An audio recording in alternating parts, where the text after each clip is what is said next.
UGC के नए नियम, वरदान या अभिशाप? सुप्रीम कोर्ट का बड़ा फैसला। नमस्कार दोस्तों, आज हम एक ऐसे विषय पर बात करने जा रहे हैं जो न सिर्फ खबरों में है बल्कि आपकी यूपीएससी की तैयारी के लिए भी बेहद महत्वपूर्ण है। यूजीसी ने हाल ही में समानता के संवर्धन यानी प्रमोशन ऑफ इक्विटी के लिए नए नियम बनाए हैं, लेकिन सुप्रीम कोर्ट ने इन पर रोक लगा दी है। आखिर क्या है ये नियम और क्यों उठा है इतना बड़ा विवाद? चलिए विस्तार से समझते हैं। यूजीसी यानी यूनिवर्सिटी ग्रांट्स कमीशन ने साल 2026 में एक नया विनियम जारी किया है जिसे यूजीसी विनियम 2026 कहा जा रहा है। इस नियम का मुख्य उद्देश्य है शिक्षा संस्थानों में समानता को बढ़ावा देना, लेकिन इसकी खासियत यह है कि इसमें भेदभाव की परिभाषा को काफी व्यापक बनाया गया है। पहले जहां सिर्फ जाति के आधार पर भेदभाव की बात होती थी, अब इसमें धर्म, लिंग, विकलांगता और ओबीसी छात्रों के साथ होने वाले भेदभाव को भी शामिल किया गया है। ये एक रेवोल्यूशनरी स्टेप माना जा रहा है क्योंकि पहली बार डिस्क्रिमिनेशन की इतनी कॉम्प्रिहेंसिव डेफिनेशन दी गई है। इन नए नियमों के तहत कॉलेजों और विश्वविद्यालयों को किसी भी शिकायत पर 24 घंटे के अंदर संज्ञान लेना होगा। यह एक बहुत ही सख्त समय सीमा है। साथ ही अगर किसी संस्थान में भेदभाव का मामला सामने आता है तो कॉलेज के प्रिंसिपल या विश्वविद्यालय के वाइस चांसलर को इसकी जिम्मेदारी लेनी होगी। यानी अब अकाउंटेबिलिटी का सवाल सीधे टॉप लेवल तक पहुंच गया है। इससे पहले जो ब्यूरोक्रेटिक लेयर्स थीं वो अब बाईपास हो जाएंगी। इन नियमों के समर्थकों का कहना है कि ये सामाजिक न्याय के लिए बेहद जरूरी है। उनका तर्क है कि रोहित वेमुला जैसे मामलों के बाद ये साफ हो गया है कि हमारी शिक्षा संस्थानों में मार्जिनलाइज्ड स्टूडेंट्स के लिए एक सेफ एनवायरनमेंट बनाना कितना ज़रूरी है। उनके अनुसार बिना सख्त नियमों के ये समस्या हल नहीं हो सकती।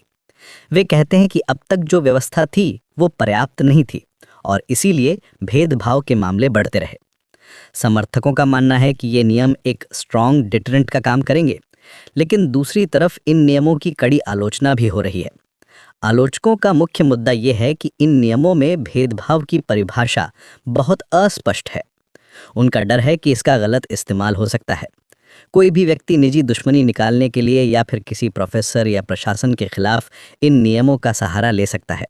ये एक गंभीर चिंता है क्योंकि अगर डेफिनेशंस क्लियर नहीं हैं तो मिसयूज की संभावना बढ़ जाती है। आलोचकों का कहना है कि ये एक पेंडोरा बॉक्स खोलने जैसा है।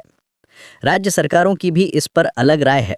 उनका मानना है कि यूजीसी उनके विश्वविद्यालयों के कामकाज में ज़रूरत से ज़्यादा दखल दे रहा है। ये फेडरलिज्म का मुद्दा भी बन गया है। राज्य सरकारों का कहना है कि शिक्षा कॉन्करेंट लिस्ट में है और केंद्र सरकार को स्टेट यूनिवर्सिटीज़ की ऑटोनॉमी में इतना हस्तक्षेप नहीं करना चाहिए। ये एक कॉन्स्टिट्यूशनल इशू भी है जो गवर्नेंस के नज़रिए से बहुत महत्वपूर्ण है। कई राज्यों ने इसे सेंटर स्टेट रिलेशंस में एक नया टेंशन पॉइंट बताया है। इसी बीच जनवरी 2026 में सुप्रीम कोर्ट ने इन नियमों पर अस्थायी रोक लगा दी है। कोर्ट के फैसले के पीछे दो मुख्य कारण हैं। पहला, कोर्ट का मानना है कि नियमों में भेदभाव की व्याख्या बहुत ज़्यादा व्यापक है। दूसरा, नेचुरल जस्टिस के सिद्धांत के तहत संस्थानों को अपनी बात रखने का स्पष्ट मौका नहीं मिला है। यानी अगर कोई कंप्लेंट आती है तो संस्थान के पास अपना पक्ष रखने के लिए पर्याप्त टाइम और मैकेनिज्म नहीं है। सुप्रीम कोर्ट की ये टिप्पणी बहुत महत्वपूर्ण है क्योंकि ये दिखाती है कि कानून बनाते समय सिर्फ इंटेंशन काफ़ी नहीं है बल्कि इम्प्लीमेंटेशन की क्लैरिटी भी उतनी ही ज़रूरी है। अगर रूल्स में एम्बिगिटी है तो वो न्याय के बजाय अन्याय का कारण बन सकते हैं। कोर्ट ने यह भी कहा कि गुड इंटेंशंस के साथ बनाए गए कानून भी अगर प्रोसीजरली फ्लॉड हैं तो वो जस्टिस डिलीवर नहीं कर सकते। अब सवाल यह है कि आगे क्या होगा। एक तरफ तो ये बात सही है कि शिक्षा संस्थानों में समानता लाना बेहद ज़रूरी है। हमारे संविधान में इक्वालिटी एक फंडामेंटल राइट है और एजुकेशन के क्षेत्र में इसका पालन होना चाहिए। लेकिन दूसरी तरफ नियमों में इतनी स्पष्टता होनी चाहिए कि उनका गलत इस्तेमाल ना हो सके और संस्थानों का नॉर्मल एडमिनिस्ट्रेशन भी प्रभावित ना हो। राष्ट्रीय शिक्षा नीति यानी NEP 2020 में एक बहुत अच्छा कॉन्सेप्ट दिया गया है। उसमें कहा गया है कि हमें एक ऐसे रेगुलेटरी मैकेनिज्म की ज़रूरत है जो लाइट बट टाइट हो। यानी ऐसा तंत्र जो ज़्यादा ब्यूरोक्रेटिक बर्डन न डाले लेकिन साथ ही इफेक्टिव भी हो। शायद यही अप्रोच इस मामले में भी अपनानी चाहिए। निष्कर्ष ये है कि सोशल जस्टिस और इंस्टीट्यूशनल एफिशिएंसी के बीच बैलेंस बनाना होगा।